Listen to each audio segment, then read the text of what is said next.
अस्सलाम वालेकुम जी, welcome to Asha recipes. आज मैं आपके लिए बहुत ही मज़ेदार, बहुत ही ज़बरदस्त और बहुत ही यूज़फुल फ्रोज़न कोफ्तों की रेसिपी लेके आई हूँ। आप मटन का, बीफ का, चिकन का, जिसमें मर्ज़ी बना के रख सकते हैं इसको। सबसे पहले मैंने ले लिया जी एक चॉपर, 2 मैंने मीडियम साइज़ के रफली चॉप किए हुए थे अनियन, और तकरीबन आधी कटी मैंने ली है धनिए की, थोड़ा सा पुदीना लिया था और 3-4 मैंने हरी मिर्चें ली थी। सबसे पहले हम इनको थोड़ा सा चॉप करेंगे, ज़्यादा नहीं करेंगे, थोड़ा करेंगे, बाकी कीमे के साथ करेंगे इसको चॉप। तो यहाँ पे जी मैं चॉप कर रही थी और अब मैं इसमें शामिल कर दूँगी बाकी इंग्रेडिएंट्स। बस हमें इतना ही करना है, ज़्यादा नहीं करना। आप मटन के, बीफ के, चिकन के जिसकी मर्ज़ी बना के रख सकते हैं। चाहें तो फ़ौरन यूज़ कर लें, चाहे तो फ्रीज़ करके रख दें, आपकी मर्ज़ी है। यहाँ पे जी मैं डाल रही हूँ कीमा, और उसके बाद हम डालेंगे बाकी इंग्रेडिएंट्स।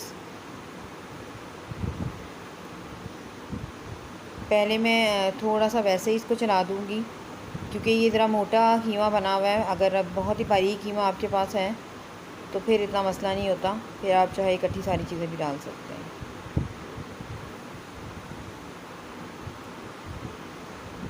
थोड़ा सा मैंने कीमा पतला कर लिया था, यानी कि बिल्कुल बारीक कर लिया था, और उसके बाद हम इसमें बाकी इंग्रेडिएंट्स शामिल करेंगे। तो बाकी इंग्रेडिएंट्स में सबसे पहले मैं इसमें शामिल करूँगी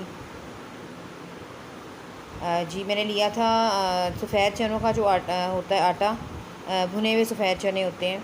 अगर आपके पास नहीं अवेलेबल तो आप बेसन भी डाल सकते हैं। तकरीबन 3 टेबलस्पून मैंने लिए थे। और अब मैंने शामिल कर दिया है जी इसमें अदरक पाउडर 1 टेबलस्पून, और जिंजर पाउडर जो है वो भी 1 टेबलस्पून। आप चाहें तो लहसुन अदरक का पेस्ट भी यूज़ कर सकते हैं, लेकिन आज मैं इस रेसिपी में पाउडर शेप में डाल रही थी। तकरीबन 1-2 टेबलस्पून मैंने इसमें शामिल कर दिया जी red chili flakes. Red chili powder जो है वो मैं कम यूज़ करूँगी, इसमें कोफ्तों में अच्छी लगती है तो मैं ये शामिल कर रही हूँ। और 1 टेबलस्पून मैंने ली थी खशकाश, इससे भी कोफ्तों का टेक्सचर बहुत अच्छा आता है। और नमक डाल दिया था तकरीबन 1 टेबलस्पून। इसके अलावा मैंने इसमें शामिल किया था जी half teaspoon red chili powder, और ज़ीरा पाउडर भी मैंने इसमें डाला था तकरीबन हाफ़ टी स्पून।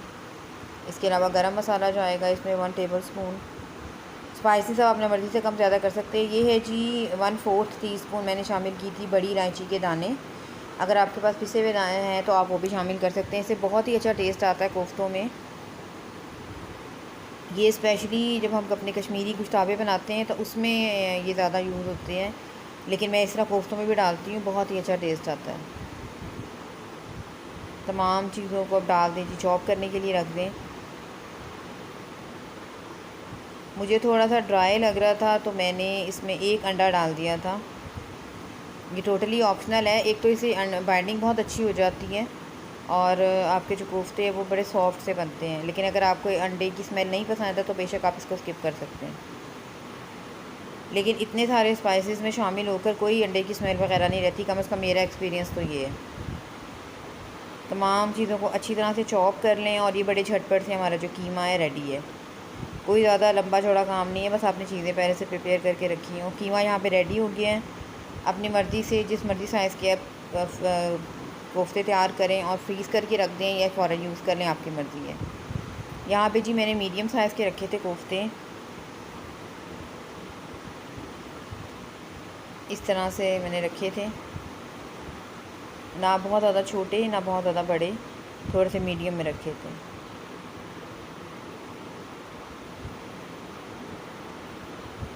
मेरे चैनल पे बहुत सारी रेसिपीज़ मौजूद हैं, कोफ्तों की भी और कोफ्ता आलू की भी, इसके अलावा पालक कोफ्ते की भी। आप चाहें तो जाकर देख सकते हैं, लेकिन मैं आपको उसका लिंक भी दे दूँगी। तो बस मैं इस साइज़ के कोफ्ते रेडी कर रही थी। यहाँ पे जो कोफ्ते मेरे रेडी हो गए थे, मैं इनको फ्रीज़ कर रही थी फ़िलहाल। उम्मीद करती हूँ मेरी आज की यूज़फुल सी रेसिपी आपको पसंद आएगी। नेक्स्ट रेसिपी तक के लिए।